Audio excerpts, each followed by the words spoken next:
We are halfway through the 2025 MLB season, but we've still got premium prospects getting called up and a whole lot more players who could help your fantasy team.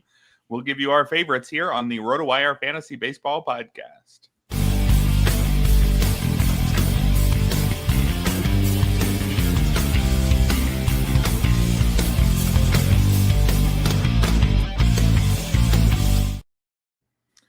Hello and welcome to the Saturday edition of the RotoWire Fantasy Baseball Podcast. Erik Halterman and Ryan Boyer here together again, going over our top waiver wire pickups of the week. And Ryan, we are at the halfway point of the season. We're probably more than halfway through most people's fab budgets, I would imagine. How do you tend to manage your fab over the course of the season? Do you think you'd like to be, about 3/4 of the way through by now? Because, of course, the guys you add in early April, you get them for 5.5 months, whereas the guys you're adding now, just about 3 months. What sort of remaining fab budget would make you feel like you've managed it right up to this point? Yeah, I'm generally a spend a ton of fab early on kind of fantasy player usually, even if we're on reckless spending at times, because of the fact that you mentioned. It's just you can make so much more of a difference if you have that player for 6 months, 5 months than 2 months, and you just don't know what's going to be available. You don't know exactly what your strengths and weaknesses are very early on in the season, but yeah, it's too tempting to have a potential difference maker for 5-6 months to not blow a lot of your fab budget early on. But yeah, I mean, this stage of the season, late June, I think you're probably right that I feel like you've probably done it wrong if you have more than like a quarter of your fab budget left. If you're doing well and you have more than that left, then kudos. Things have worked out well for you, but I think generally you probably want to have about 75%-ish spent by now. Yeah, in the TGFBI league where you and I are together, I see you're down to 187 out of $1,000 budget. I'm at 287, so I guess I'm doing it wrong by your metric. I have a little bit more than 3/4. I'd say a quarter to a third left is generally where I'd like to be, but if I've gone down to, just 18% left like you're at, if I've done that for good reason, I think that's totally fine as well. We will have our usual set of priority ads and deep league ads up soon. But as always, I want to start with some of the headlines, which include a headline which you've probably heard, 2 or 3 times before over the last couple seasons. Wyatt Langford placed on the IL with an oblique strain.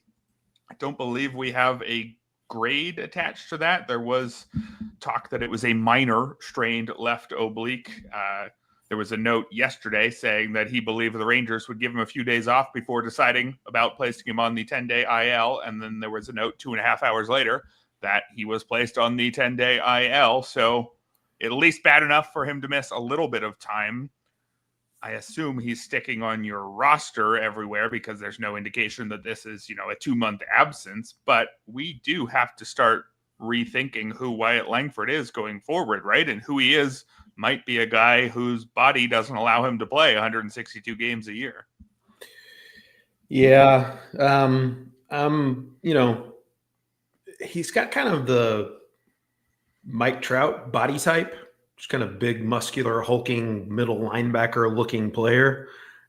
That doesn't necessarily mean you're going to be injury prone like Mike Trout has been and like Wyatt Langford kind of has been so far, but tend to think that those types of guys might lend themselves more to injuries. And it's been hamstrings, it's been obliques with him, I guess.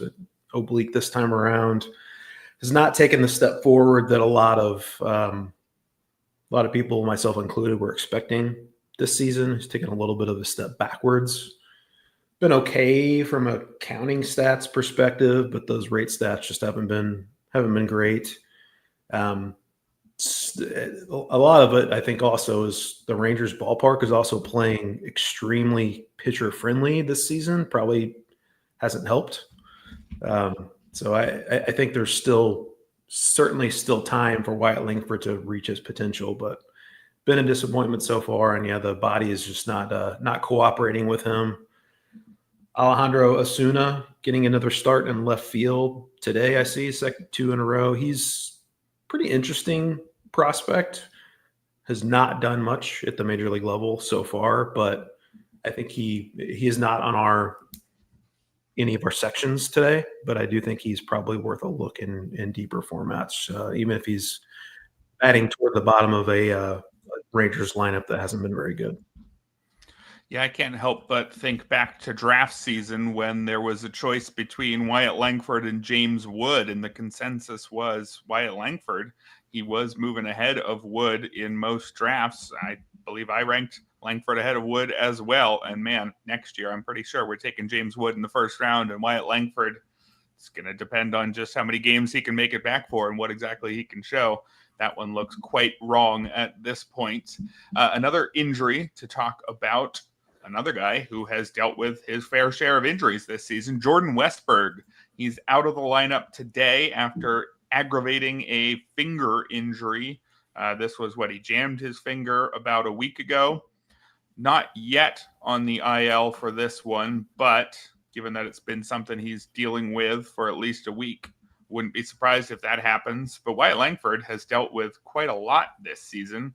It was a hamstring injury that sent him to the IL in May, was it? Or he actually suffered it in late April. He also dealt with back issues in spring training.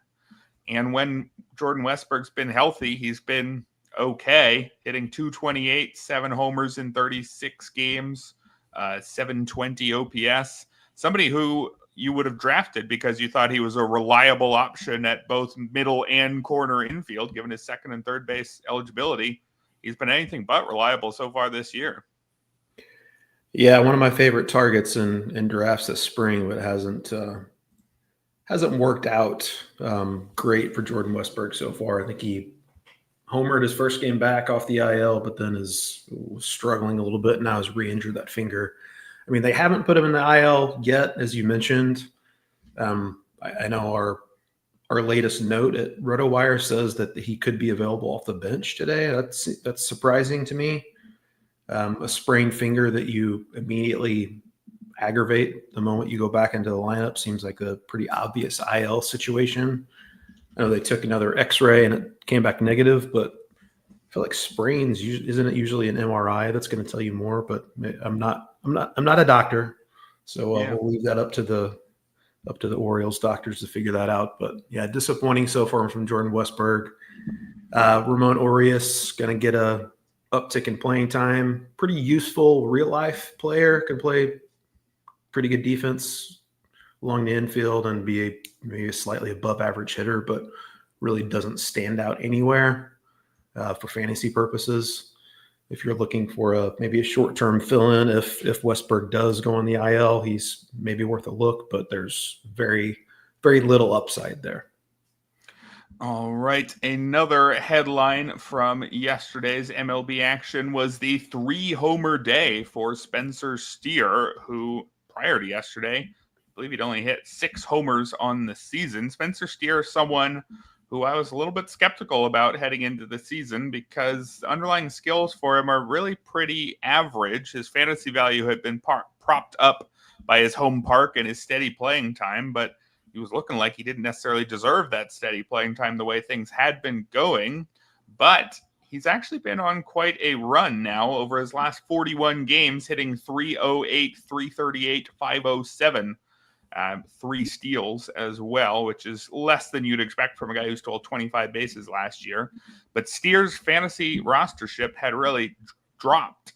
He's climbing back up, I think, just after yesterday's 3-homer game. He's at 51% ownership on Yahoo. Are you viewing Spencer Steer going forward as an all formats guy, or do you think people were correct to drop him despite this recent bounce back? I don't think he's necessarily must roster in your shallower formats. I do wonder how much if they just mishandled that shoulder thing, I believe he never went on the IL, right? He like barely played in spring training, and they just eased him in as a DH for a while. And then once he was ready to play the field, to do some throwing, he was worked in that fashion. So maybe they just mishandled him, and he just needed that much time basically he just needed a spring training, as treated as the beginning of the season as his spring training. And as you mentioned in that stretch earlier, he's starting to figure things out. But yeah, he needs that Great American Ballpark boost. I mean, look at last season, he had an OPS plus of 94, so he's below league average, but for fantasy purposes, he was very useful. Went 2020 and drove in 92 runs. So you can't count on those counting stats to repeat themselves, certainly after this slow start, but dual eligible at first base and the outfield, Spencer Steer. I mean, the Reds stuck with him even when he was struggling, and they had seemingly other options to use. So they are going to rely on him as an everyday guy the rest of the season. Not sure what the skill level's fairly mediocre, but for fantasy purposes can still be pretty useful. So yeah, maybe he just needed this these first couple of months to treat as his spring training, and he's kind of finding his footing now. Yeah, we had a question in the chat involving Steer and about half of the rest of MLB here. It looks like 11 players in this list. I won't ask you for your thoughts on all of them, but Spencer Steer, and our questioner here is asking about him compared to guys like Brian Reynolds, Taylor Ward, Kyle Stowers, Addison Barger, a whole bunch of names here. It looks to be like right around the right sort of tier for Spencer Steer. And if you have this many players available, I might just be playing the matchups. If these are the kind of guys available on your wire, take the guy who's hot now and has some nice parks this week, and then drop him for the next guy on that list. Yeah, I think you're right. No one in that group really stands out as clearly above anyone else necessarily. Kind of depends on what you need and what the upcoming matchups are. All right. Well, moving on to our priority ads for today, there is somebody who stands out from the group of rookie starting pitchers, and that is Chase Burns, a fellow Cincinnati Red who got the call up earlier this week. Now, if you're in a league that allows for daily pickups, Chase Burns was so exciting, probably excited as well, but so exciting that he's been snapped up very quickly everywhere. But if you're in an NFBC league, this is the first weekend where you can take a look at Chase Burns, who did give up 3 runs against the Yankees on Tuesday, but 8 strikeouts and 0 walks in just 5 innings of work. And this is an elite pitching prospect. I think perhaps even ranked ahead of Jacob Mizorowski right before his debut, and we've all seen what Mizorowski has done over his first 3 starts. Like Mizorowski, Burns missed a ton of bats in the minors, but he also had good control in 13 starts at the top 3 levels of the minors this year. Burns had a 37% strikeout rate to go with a 5% walk rate, 1.77 ERA, and an 0.77 whip there. This is the second overall pick in last year's draft. Chase Burns, somebody who you would throw basically all of your available money at, well, keeping whatever you can for small moves the rest of the year. I mean, this is probably the last elite prospect to get the call. Are you willing to throw as much as you can at Chase Burns, even though he does call one of the toughest parks to pitch in home? Yeah, I mean, I think when he came up, he was arguably the top pitching prospect in baseball, and the strikeout upside is certainly massive. You mentioned the home park is a disadvantage. He's kind of right in the middle of the road so far as far as a ground ball rate goes. You hope those guys at Great American Ballpark can induce a good number of ground balls. He's kind of in the middle in that area. But, we've seen a guy like Hunter Green, Great American Ballpark doesn't necessarily matter so much when he's pitching well. I think at this stage of the season, if you're looking for that super high upside arm, for your fantasy staff. And I mean, who isn't, honestly? If you have that fab, I would go ahead and put a healthy bid on Chase Burns. I mentioned to you prior to us recording, in my tout, which he was already available in that league, he went for 420 out of a $1,000 budget. I'm not sure how much that particular owner had of how much of their budget they used, but obviously that was pretty healthy bid, and I think that's the kind of bid it's going to take to land him. Yeah, it sounds right to me, and I'll certainly be trying to land him everywhere where I have enough money to have a shot. This is, I think, an elite arm, and also I think that elite pitching prospects can hit the ground running more smoothly than elite hitters. We've seen a lot of the top hitting prospects this year. Say Nick Kurtz, he struggled for the first few weeks. Roman Anthony, we're still in the first few weeks. He's struggling. Jack Caglione, the same thing there. Cam Smith wasn't great early. We might talk about him in a minute. Hitters have to adjust to someone else throwing harder pitches than they've ever seen before at them, whereas pitchers, it's still the same baseball. You know, it might get hit a little bit more, but the physical thing that they have to do is identical to the thing that they've been doing their whole career. So I think I would have a little bit more confidence in picking up rookie pitchers compared to rookie hitters. Does that make sense? Yeah, I think so. I think you laid it out well. I mean, it's just the nature of the game now is the stuff is just so amazingly good that it's more of an adjustment, I think, for the hitters initially at the big league level than it is for the pitchers. So you should with the caveat that there's no real safe pitcher, as we've learned. I do think there is credence to the fact that you can maybe spend a little more on that pitch with the pitching budget than the hitting budget. Another guy you've got a pitcher who is not safe at all, right? Yeah, not a guy that's not short on stuff, but has not been a consistent option fantasy wise in his career. But he's in the middle of maybe the most consistent stretch of his career. That's Edward Cabrera of the Marlins. Numbers since May 1st, 2.36 ERA, 49-18 strikeout to walk rate, over 45 and 2/3 innings. Still has a 10.5% walk rate. He completed 6 innings just once during that aforementioned stretch since May 1st. So he's not pitching deep into games, which means, given that he pitches for the Marlins, probably not going to win a ton of games. He's always just one start away from a blow-up start. We've learned that from Edward Cabrera, but maybe they've figured something out because this is a pretty extended 2-month stretch where he's been pretty good.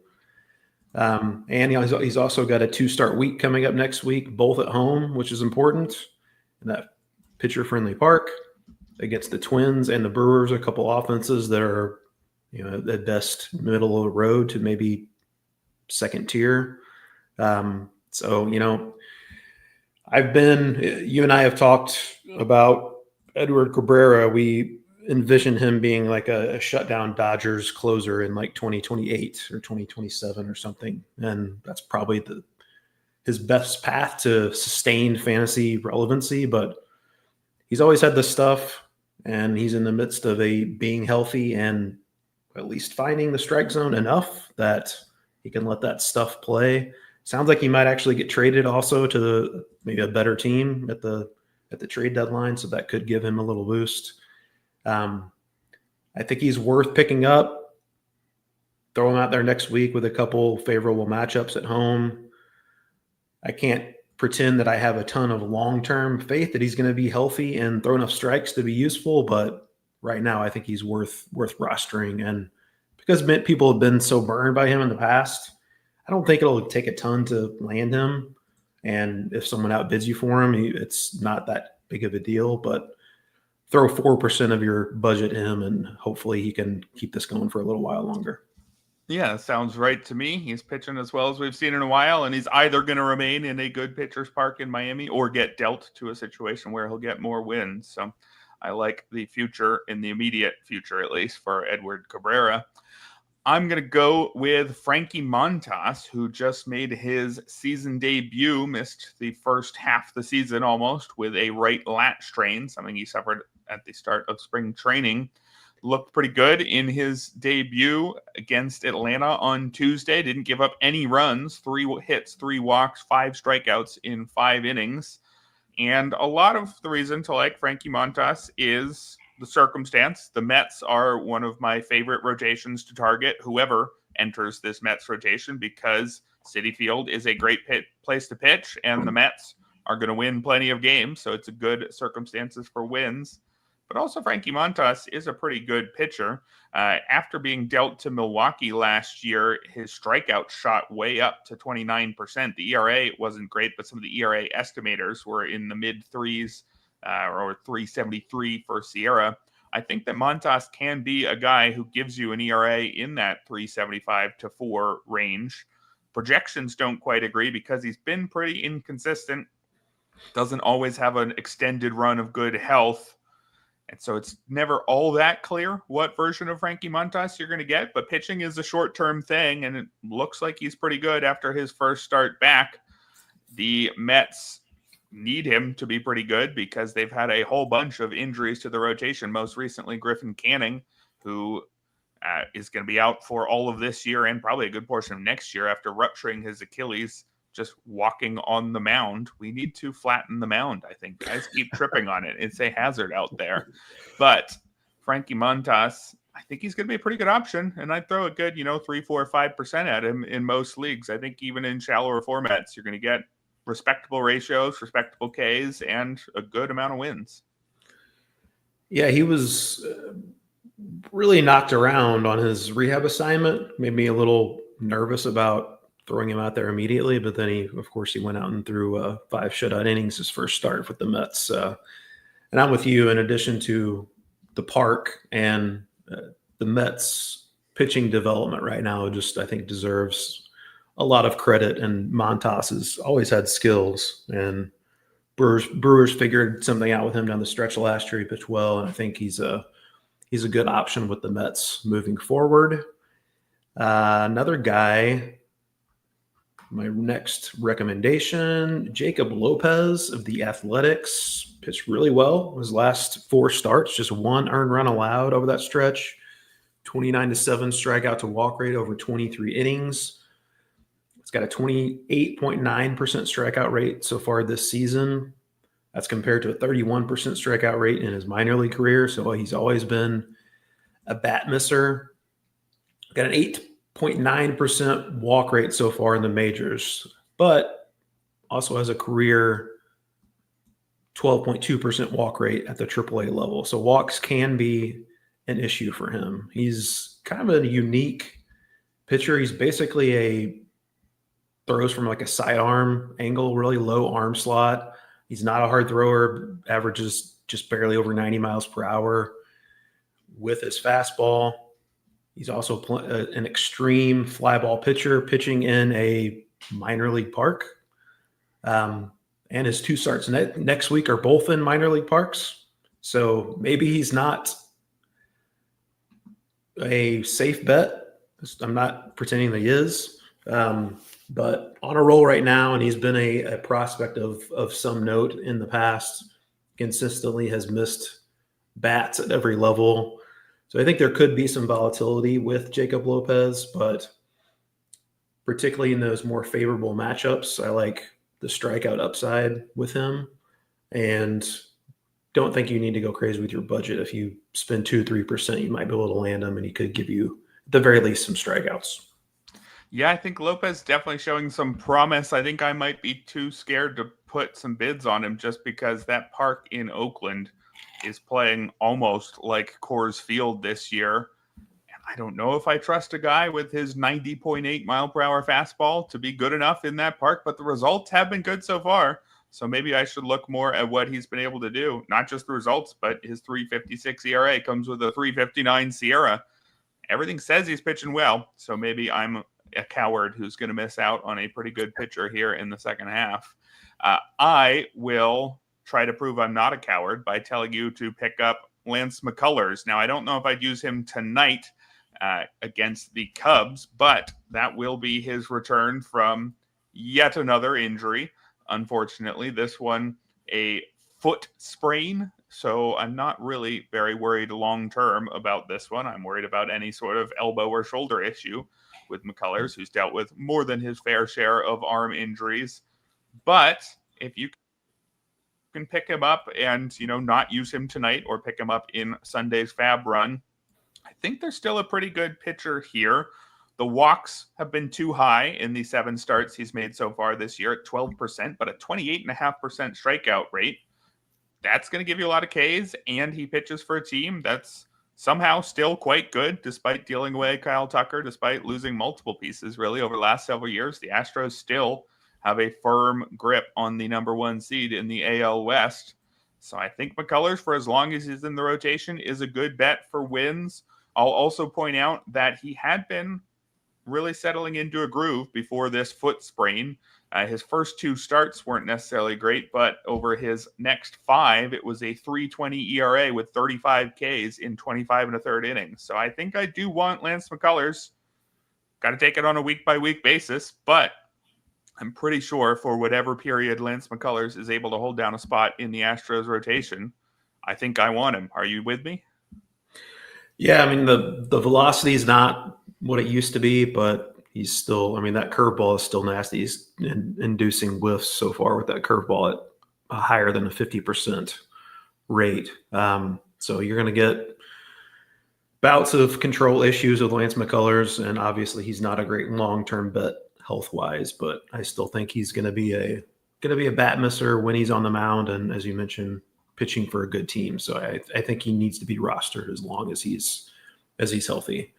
Before we get to the priority hitters, I do want to just throw in a couple quick questions from the chat here. If you were to stash one of these minor league pitchers, Logan Henderson, Bubba Chandler, Andrew Painter, or Emmett Sheehan, who would your preference be there, Ryan?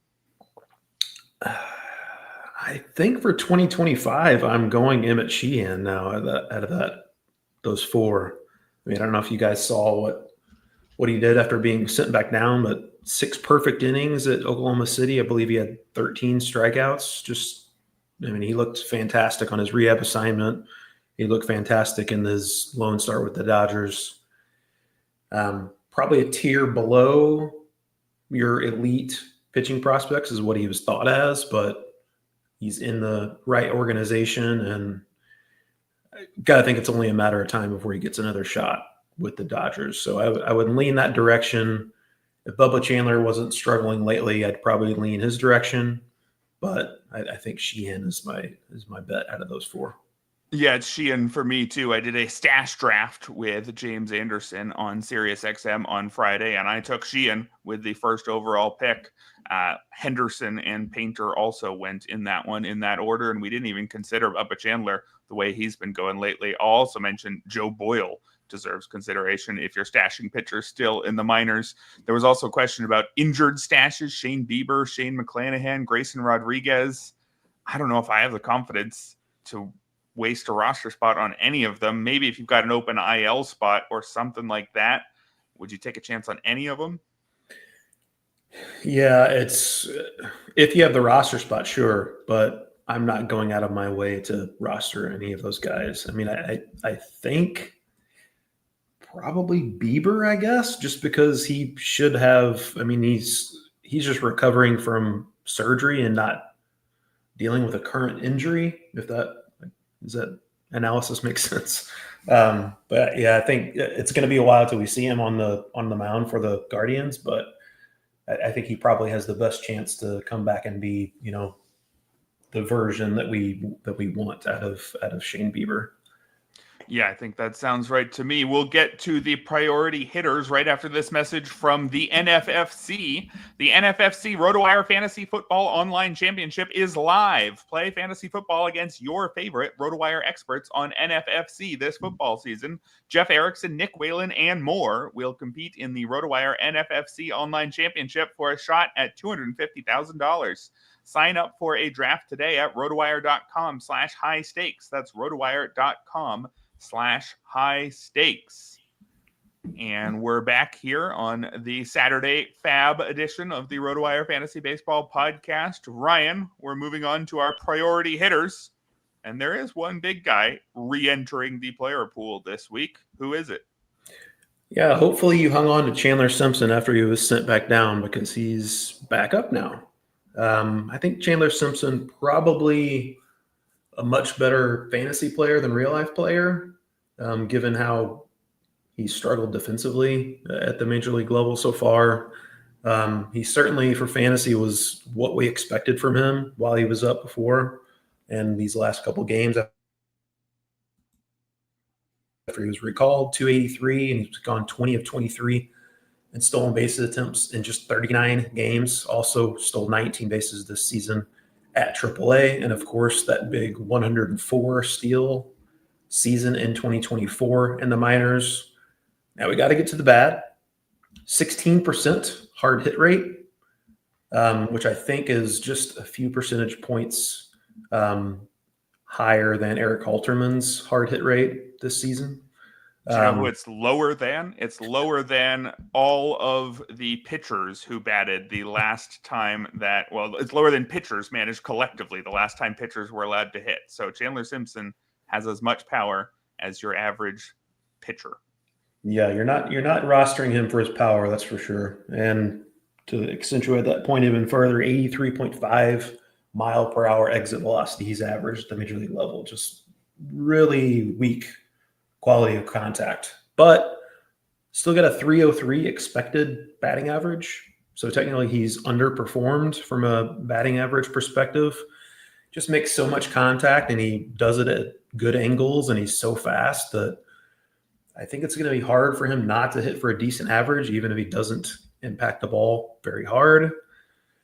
What is the opportunity going to look like moving forward? I mean, he's essentially in a similar situation as he was earlier. They sent Cam Misner down this time to make room for Chandler Simpson on the roster. Johnny DeLuca had a setback earlier this month. It doesn't seem like he's going to be back anytime soon.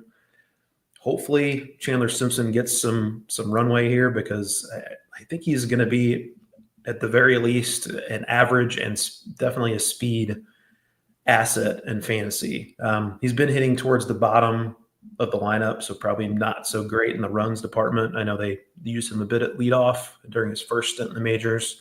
Don't know that we can count on that happening, but even from the bottom of the order, he's going to be a difference maker from a steals perspective. So if you need those steals, scoop him back up. And depending on how badly steals are needed in your league, it's probably going to take a fairly healthy bid to land him. So it just depends on where you're at in that category. If you really need steals, I think it's fine to use a large portion of what you have left of your budget. Yeah, he'll give you steals. He'll give you a batting average. He'll score some runs, I guess. But as a 9 hitter, he won't score as many as he would if he were good enough with the bat to hit in one of the first couple spots in the order. I actually dropped Simpson in our TGFBI league where we're competing against each other. I bid, I think it was 383 on him, which was what I needed to do to win him. And then I dropped him when he was sent down 5 weeks later, sort of regretting it. And not sure I'm going to bid enough to win him back because I am a little bit worried that he's just going to be up for, 3 weeks and then sent down again and then called up for the final 6 weeks of the year. I don't have confidence in the Rays' usage of him, but if you're in a spot where you need steals, he could give you 15 steals in 2 weeks and then get sent down, and that's as many steals as you're going to get from anybody else you're going to pick up this year. So very much a situational player, but there's guys where you definitely want him. My next guy on the list here is Mickey Moniak. I think I mentioned him earlier in the season as a deep league guy because he was getting steady playing time at Coors Field, which has some value in deeper formats. Well, anybody who's getting steady playing time for the Rockies right now is somebody I want on my roster for the next few weeks. I tweeted this out just before our show, but the Rockies' next 6 series, 4 of them are at Coors Field. They're 2 away series. One is at Fenway Park, and the other is at Great American Ballpark in Cincinnati. That's what the second and third best hitters parks, or maybe second and fourth, depending on exactly which park factor you're looking at. Point is, great hitting environments for basically the entire month of July. So any Rocky who's not quite good enough when only half their games are at home, but is good enough during those home weeks, go get them right now. And Mickey Moniak stands out to me as the prime example. The other reason I'm into Moniak, though, is I recently wrote up an article on the hitters who have improved their projections the most. I was taking a look at the Oopsie projection system. That's from Jordan Rosenblum, who I talked to on this podcast about 9 days ago. Mickey Moniak is one of the hitters who improved compared to his preseason projections the most. Oopsie had him as an 82 WRC plus, now actually has him at a 101. If Mickey Moniak is going to project as a league average hitter, and if he's getting everyday, well, not everyday playing time, but he's starting against every righty, and if he's playing at Coors Field, that's actually a guy who you can play not just in deep leagues, but in nearly every format. Still a guy with terrible plate discipline, but 25% strikeout rate and 6.5% walk rate are both pretty big improvements on his career numbers. He's got an 11% barrel rate thanks to a hard hit rate, which has been below average his whole career, but now sits at 44%. Guy who's always hit a good amount of fly balls, too. 11 homers in 217 plate appearances. That's nearly 30 homer pace, and he'll get you a handful of steals as well. Still not a great real-life player. In fact, he's been worth 0.0 WAR, according to Fangraphs, but we're not in a WAR league. We're in a, box score stats league generally, and Coors Field is a big boost there. So Mickey Moniak, I think he gets over the hill to the point where I'd use him pretty much everywhere, except for in OBP leagues, because his OBP is still down at 286, thanks to that lack of walks. But it's not just Mickey Moniak that we're looking to pick up on the Rockies, right? You got another Rocky for us. Yeah, Tyler Freeman is, I think, showing some legitimate improvement. Elite, like Chandler Simpson, an elite contact guy. He's just got a 7.6% strikeout rate so far this season, along with a 9.1% walk rate. His zone contact rate this season, 95.6%, just an insane number. His chase rate down this season down to 24.8%. And he's also, unlike Simpson, the fellow high contact guy, he's actually making pretty hard contact this year. 44.2% hard hit rate, 90.3 mile per hour exit velocity. Got a 324 batting average so far. Tyler Freeman, that has come with a 319 expected batting average. So right along with those numbers. And Coors, generally, Rockies players pretty consistently outperform their XBAs. So, I mean, he's got the potential, if he keeps this up as he's doing, could potentially hit for like a really, really good average. He's at leadoff 5 straight days before having a day off on Friday. He's either hit first or second in his last 10 starts for the Rockies. Still just 26 years old.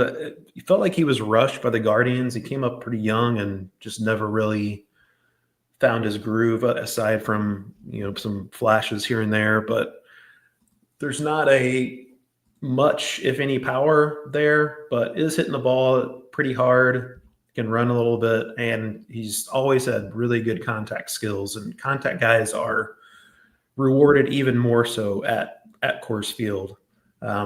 Double eligibility as well, with the potential to even add additional eligibility.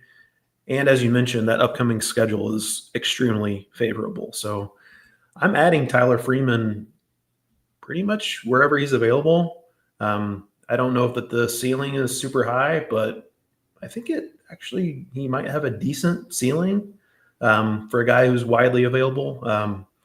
Don't know what kind of bid it's going to take. It probably not super high, just because he's been in the majors for a while and hasn't done a whole lot. I mean, if you can get Tyler Freeman for 5% of your fab, I think that could pay dividends. Yeah, I think I'd probably put more on Freeman than on Moniak, although I want both of them for the next few weeks during this incredible schedule. I would look at Tyler Freeman and Mickey Moniak in even those shallower formats. And Freeman actually fits the profile that I would like to see the Rockies get more of. Coors Field is a good home run park, but it's much more than that, an elite batting average park, because to stop it from being a stupid home run park, they make the fences, and the fences are so far back, which means the outfield is huge.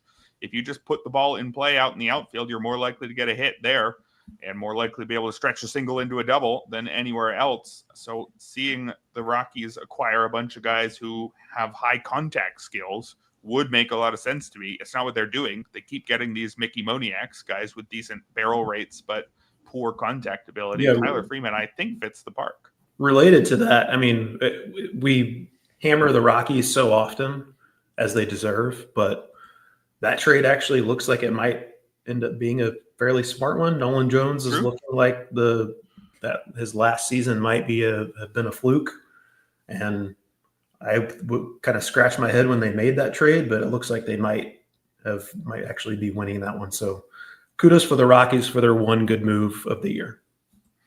All right. I've got another guy here who had been mentioned earlier in the year. That's Cam Smith. Was all the rage when he won an opening day roster spot with the Astros.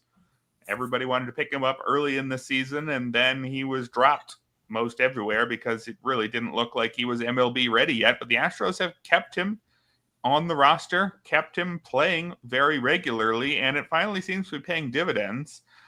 Since June 5th, he's been hitting .347 with a 55% hard hit rate over that stretch. 3 homers and 2 steals, not elite there, but at least giving you something. He's also moved up to 5th and occasionally 4th in the order over the last 10 days or so. So that's a sign that the Astros are having more and more faith in Cam Smith, which I think for me is enough reason to go add him even in these shallower leagues where, again, he was probably picked up back in April and then dropped before the end of the month. Do you see Cam Smith as somebody who's just having a hot stretch of a few weeks here, or do you see Cam Smith as being a very talented 22-year-old who needed a couple months to adjust to high-level pitching, but has made that adjustment and seems to be somebody who you could roster in all formats now? Yep, I think it's the latter. I think it just takes, as we mentioned before, probably your top pitching prospects have a better chance to hit the ground running than your top hitting prospects. And just looks like it's taking Cam Smith a little while to get going. But, I mean, I would certainly want to roster him moving forward. A guy who I had very little interest in coming into the season, but he's showing some increase in his skills, was particularly of late. Casey Schmitt of the Giants. I should add at the front with Casey Schmitt, he's been out of the lineup the last few days, got hit by a pitch on his wrist Wednesday. Test came back negative. He's not been put on the IL. He was actually initially in the lineup today, but then was scratched. But I think that's probably positive news on the whole. That means he probably should avoid the IL if he was initially in the lineup and they just decided to give him that extra day. So hopefully he can avoid the IL because he's been on fire in June. 333, 412, 550 with 4 home runs. Good quality of contact this season, 50% hard hit rate, 91.2 miles per hour exit velocity, and a 10% barrel rate. Hitting the ball harder and also making much better swing decisions. You look at his chase rate from last year, 36.8%, which is abhorrent, absolutely terrible. This year down to 26.9%, which is a little above league average. So you definitely take that improvement, especially when it comes with additional hard contact. He's also quad eligible in Yahoo leagues.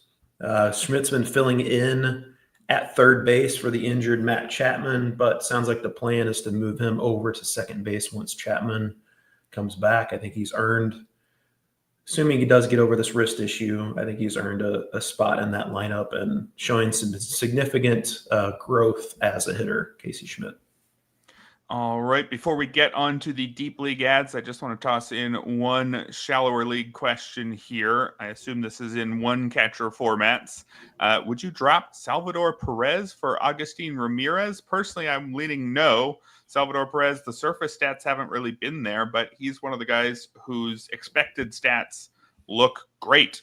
despite poor surface stats, a 276 batting average to go with a 276 expected average to go with a 237 actual average, a 493 slugging to go, a 493 expected slugging to go with a 390 actual slugging.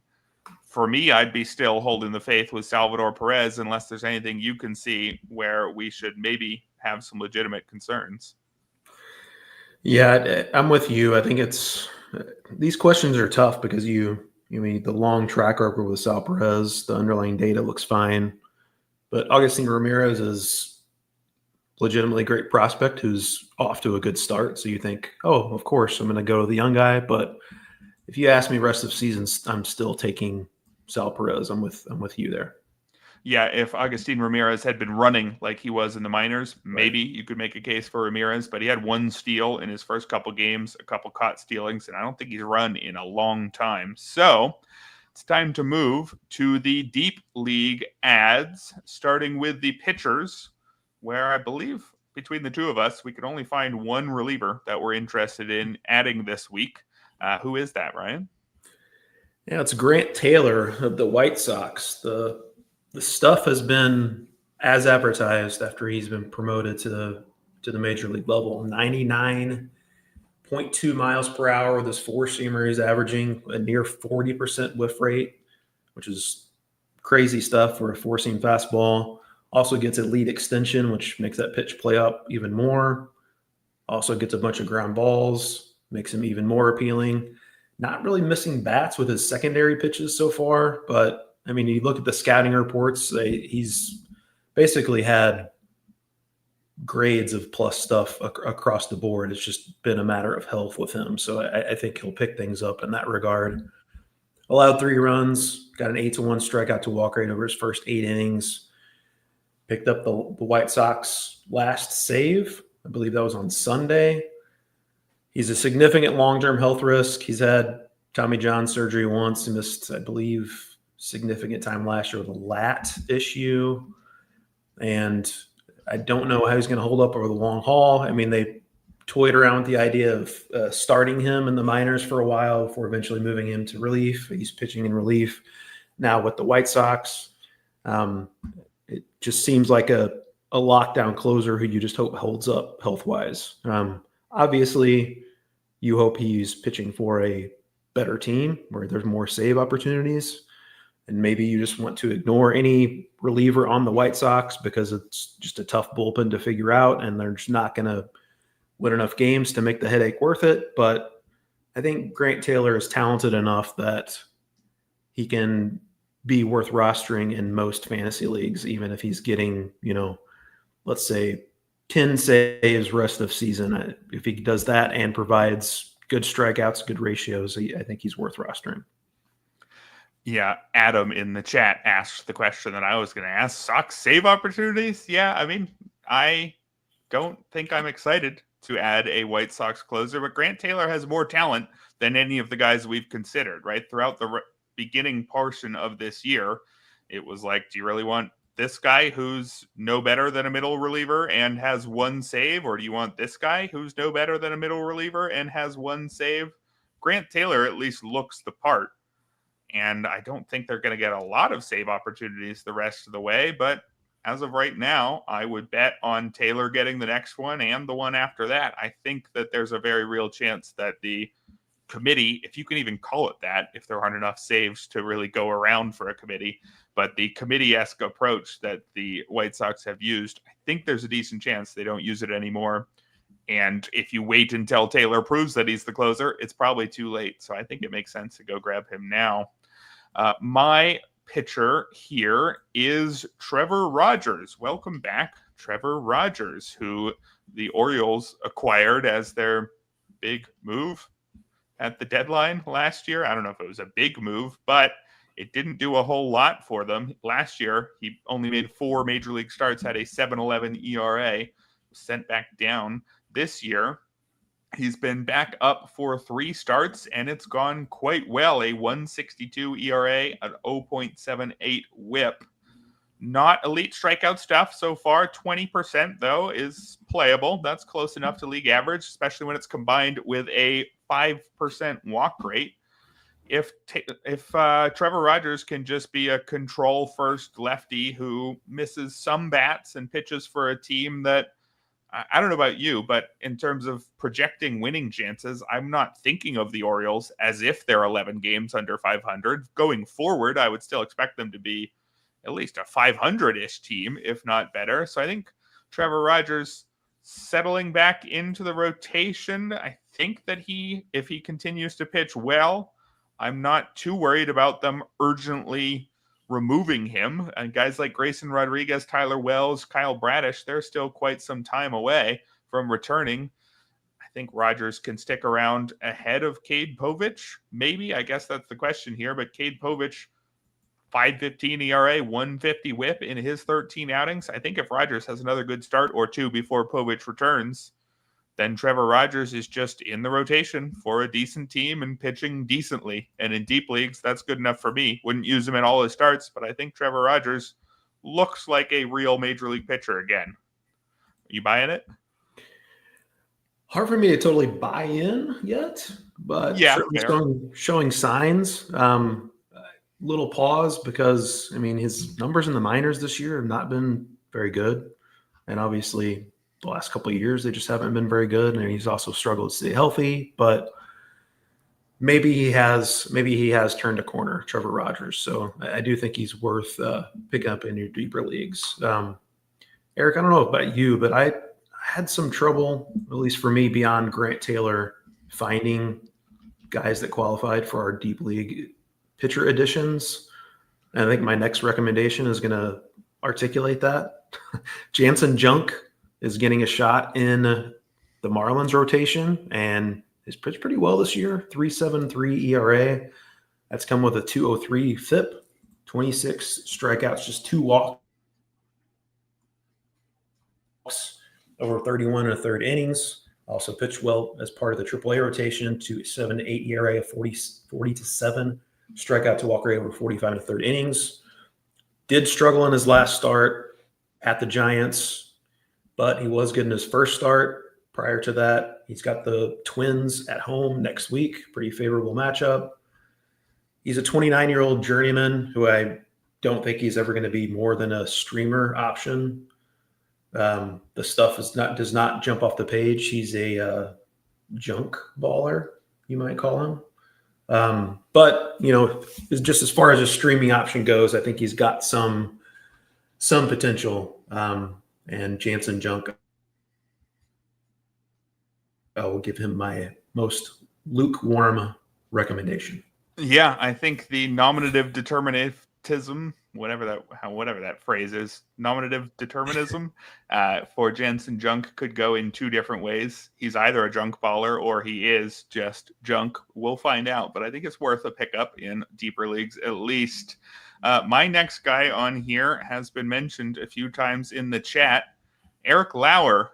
I'm not giving a ringing endorsement to Erik Lauer based on how he had pitched the last several years. He even went over to the KBO last year and in 7 starts for the Kia Tigers had a 4.93 ERA. So not a trustworthy, reliable arm and not somebody with all that much velocity. But you might remember Erik Lauer had a 3.19 ERA back in 2021 and a 3.69 ERA the next year. Both of those seasons combined a slightly above average strikeout rate with about a league average walk rate. And in 40 2/3 innings for Toronto so far this year, a 2.21 ERA and a 1.01 whip. He's not going to keep that up, but 25.5% strikeout rate combined with an 8.7% walk rate, that's pretty close to what he was doing before. I would expect the strikeouts to fall a little bit, but this is not really an unprecedented type of performance for Erik Lauer. And the ERA estimators, 3.69 Sierra, that's pretty good. I would take that in a lot of formats. 4.09 xFIP, maybe he jumps up to more in that range. But Erik Lauer, somebody who's been serviceable, maybe a streamer, maybe a little bit more than that. I am not totally out on this. I expected to be more out than I was. There's the question of how firm a grip on a rotation spot does he have? And, well, it should be fairly firm in the near future. Bowden Francis is on the IL dealing with shoulder issues. He has resumed his throwing program, but if Erik Lauer is still pitching well, I don't think they boot him from the rotation for a guy who had a 6.05 ERA before he went down with injury. Maybe the Blue Jays look to add a starter at the deadline, but not if Erik Lauer is still pitching like this. So I can get behind adding Erik Lauer in some deeper leagues and hoping that he's able to sustain a level of performance that, again, is not entirely new for him. So I don't mind this Erik Lauer shout, but I'd agree, not a whole lot if we're already down to Erik Lauer here. You got one more deep league pitcher for us? I do. I'm going to – this recommendation isn't going to be for everybody. Kyle Harrison is in – I know I think Uncle Ted mentioned him a little earlier, but he's in the minors with AAA Worcester right now and hasn't been great at the major league level the last couple of years. Those types of pitchers, you generally probably aren't going to have room to stash them on your roster. But if you do have the space, I am intrigued to see what Andrew Bailey, the pitching coach with the Red Sox, can get out of Kyle Harrison. He's down. I should mention he came over in the Rafael Devers trade if we aren't aware of that.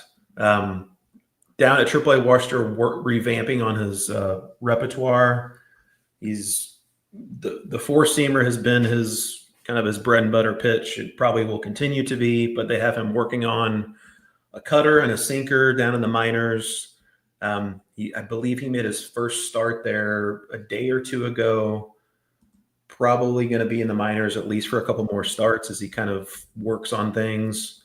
Might even be longer than that if the Red Sox continue to kind of fade out of playoff contention and they just want their guys to work on things more. But Kyle Harrison's still just 23, former top prospect. He's flashed big bat missing upside in the past. I like Andrew Bailey, the Red Sox pitching coach. He's worked with Harrison before, so I wonder if he had some input in that trade, kind of voicing his approval for getting Harrison included in that Devers trade. Interested to see what he can do with him. And as I said, he's still very young. Not that long ago, we were really excited about Kyle Harrison. So hopefully he can turn a corner in Boston. And like I said, not going to be, this recommendation is not going to be for everyone. If you can't afford in a deep enough league to roster Kyle Harrison, I think he could pay off down the stretch. Yeah, it's an unfortunate downgrade in park factors, one of the bigger possible downgrades you can have, mirroring one of the bigger possible downgrades for Rafael Devers going the other way. But I would be intrigued to see what they can do with Kyle Harrison. And it's not as if the back of the Red Sox rotation is full of guys who need to be there the rest of the season. Should we move on to the deep league hitter ads? I just want to toss in real quick. There was a question about Kris Bubic, and if you would try to trade him now. Not exactly a fab question, but I think it's an interesting question, so I wanted to throw it in here. I don't know who you should target the rest of the season. That entirely depends on who your league mates are willing to offer for him. But a guy like Kris Bubic, who's had a really good first half, but is coming off an injury last year where he didn't throw that many innings, pretty much an automatic yes to. I would try to trade guys in that situation. I mean, just think back to Garrett Crochet last year. If you could have dealt Garrett Crochet right around this time, the guy you dealt him to was not going to get a single 5-inning start the rest of the year. I don't think it'll be that extreme with Bubic, but just as a general strategy point, absolutely, this is a good time to trade a pitcher in his position. Yep, I agree. I mean, I was very much on the Bubic hype train in the spring, and it's worked out very well so far. But it's just, I think it's just common sense to throw some feelers out there to see what you can get for him at this stage of the season. And maybe you're not going to get the offers that make it worth dealing him, and if that's the case, then just hang on to him. But yep, just as a practical measure, I do think it makes sense to field some offers. Yep, I'm right with you there. Let's move on to the deep league hitters, where my first guy on the list is Jake McCarthy of the Diamondbacks, who is getting another opportunity after Corbin Carroll hit the IL with a broken wrist. I don't know the exact timeline for Corbin Carroll, but I would imagine a wrist fracture is going to take some time to heal here. So Jake McCarthy should have a pretty extended run in that Diamondbacks outfield. What exactly is he going to do for you while he's there? Maybe not a lot. Certainly hasn't done much in 17 games this season. He's hitting 100. That's not very good, but we're just 1 year removed from Jake McCarthy hitting 285 in 142 games. Not going to give you a lot of power. He's never managed more than 8 homers in a season. But for 3 straight years, he stole between 23 and 26 bases, despite playing between 300 and 500 plate appearances. So this is a guy who, if you actually gave him a full season, is probably stealing 35 bases at least. So he's going to steal bases on that kind of pace, assuming he just starts getting on base more than the 193 clip he has so far. He's not a bad player. He's not a great player either, but he's not somebody who doesn't belong in the majors. He just was slumping, and then they didn't have a need for him earlier in the year.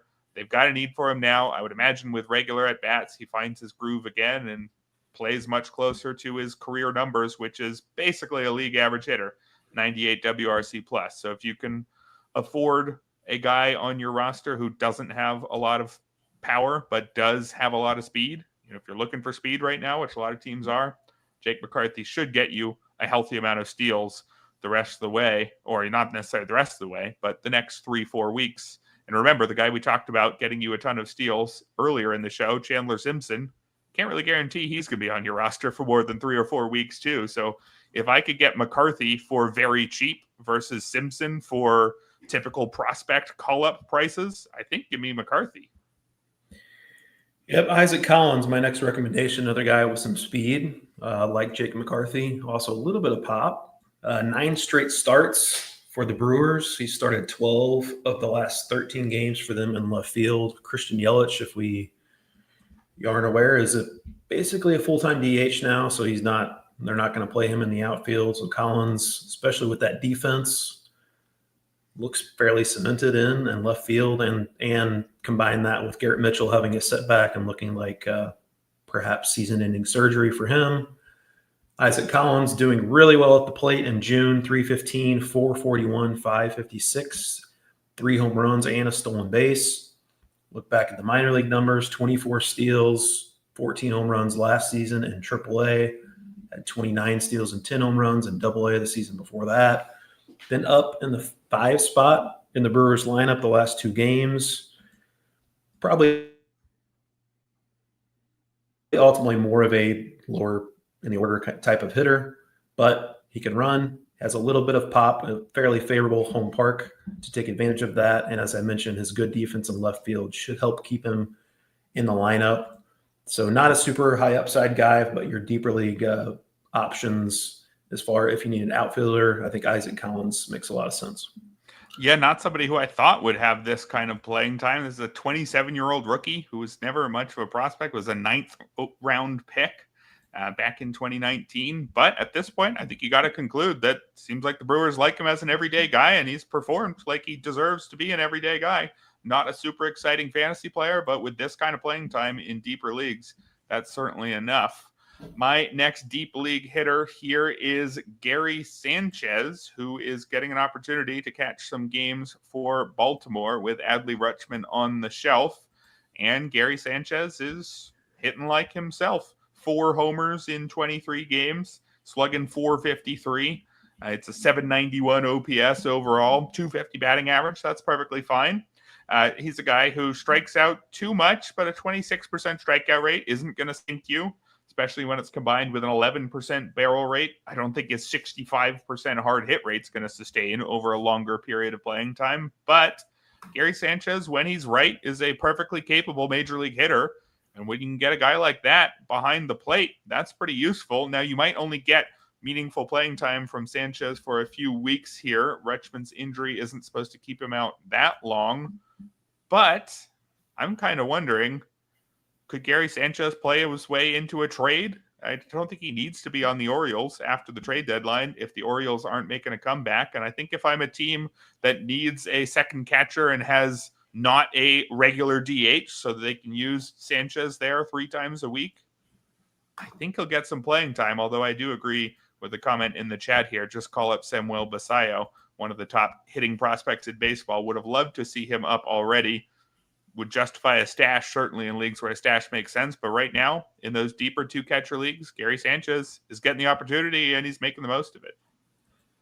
Yep. I mean, we know what Gary Sanchez is at this point, and he's going to hit home runs when he plays. He's not going to do much else, but that's certainly useful in a two-catcher format. Someone mentioned Dominic Canzone in the chat earlier, and he's going to be my final hitter recommendation.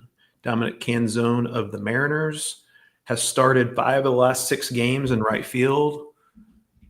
864 OPS, 4 home runs, and just 54 plate appearances since being recalled from AAA Tacoma. Hitting the ball incredibly hard as well. 92.7 mile per hour exit velocity and 11.4% barrel rate. Also has a max exit velo up in like 115 something. Strikeout rate 28.2% down to 13% this year. Don't know that we can count on that continuing, but it is nice to see him, at least so far, improving that swing and miss. This guy's a career 307, 377, 550 hitter at the AAA level. I think he should have a little bit of leash in right field right now. They're going to put Luke Raley at first base moving forward for the most part, and Victor Robles doesn't seem like he's going to be coming back this season. If he does, it'll probably be September. So I think Dominic Canzone could get some leash, at least against right-handed pitching. Not a great park, but he has the power to overcome that and still run into his fair share of home runs. So if you're looking for power in a deeper league, I like looking his direction.